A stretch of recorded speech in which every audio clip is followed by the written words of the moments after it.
Hey guys, my name is Matimo, and today I have some more Battlefield 3 gameplay for you guys, and since it's Sunday, it's another question-answer type video. I'm still trying to figure out a title for this series. I've already done, I think, around 4 episodes, and I can't figure out a title. I'm thinking about calling it Ask Matt, which is kind of simple and dumb, but I just need a title. So if you guys could help me out and you have a better suggestion for me, please let me know in the comments section below. So the first question comes in from Ben, and he asks, Battlefield 3 has locations on certain maps, such as the stairwell on the last base of Sharky Peninsula. These spots allow players to sit and easily kill large numbers of people on the enemy team. These spots can be essential to a team's victory, and they get a large amount of points for a small amount of work. Do you think that using an LMG with a bipod in one of these locations is just as bad as boosting? So no, I definitely don't think this is as bad as boosting. Boosting is from Call of Duty when 2 players would sit in a free-for-all match and one would just kill the other constantly and try to boost to a nuke and get a lot of points that way. This is nothing like that. This is essentially just bad map design. DICE has created a couple of maps where this is a problem. Operation Metro comes to mind, and yeah, Sharky Peninsula, the last base when you're trying to get into the TV station. But when a player just capitalizes on the fact that there is a huge choke point where pretty much everyone needs to get up and try to move past, and they're just reaping the benefits from it. It's not their problem, it's just, like I said, it's just bad map design. So, no, I don't blame the person for sitting in, or camping in the stairwell in Sharky Peninsula with their LMG and the bipod.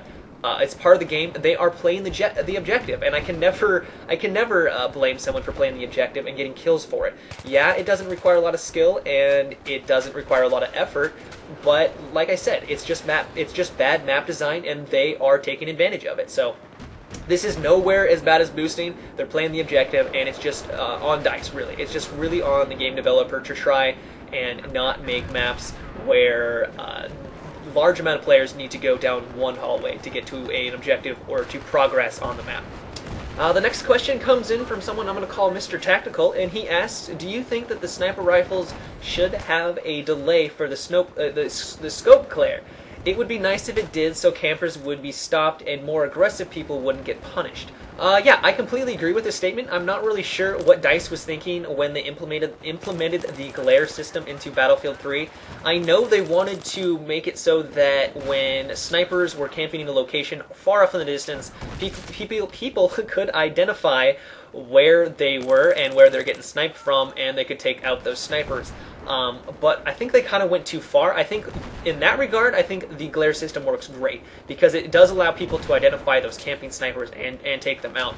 But right now, even if you're not looking down the scope and you're moving around the map and trying to change your position frequently, the glare is always on your weapon or on your scope if you're using a high optic zoom scope. And this is for all weapons. It doesn't just apply to the bolt-action rifles or the sniper rifles.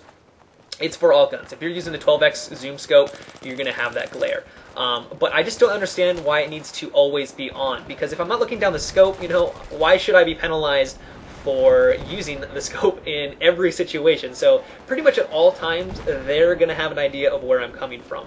And that's kind of disappointing. I've kind of worked around this. I've gotten really good with the bolt-action rifles, and even if they know where I'm at, I can still probably take them out. That's really vain of me, but I feel pretty comfortable with the bolt-action rifles now.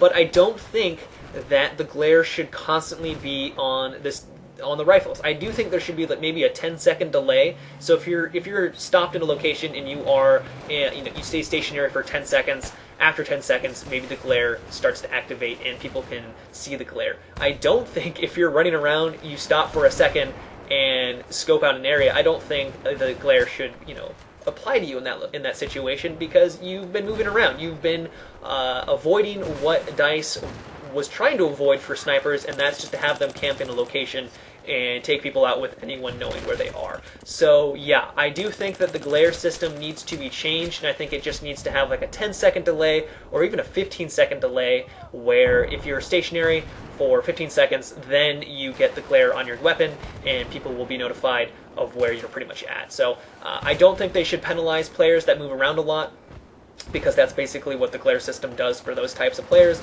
I do think they should penalize the campers, and I think that would just be a great way to go about it. But yeah, guys, this about wraps up the video. I apologize for only answering 2 questions today. I have a lot on my plate, But if you would like to submit your own question and potentially be featured in an upcoming episode, you can do so by either sending me a YouTube message or posting a comment down below. But also, let me know what you guys think of these two questions in the comments section. I'm curious to know what you guys think on these topics. But if you guys could do me a favor and give this video a thumbs up, and also, if you haven't already, subscribe to my channel for more videos. But until next time, guys, have a good one and take it easy.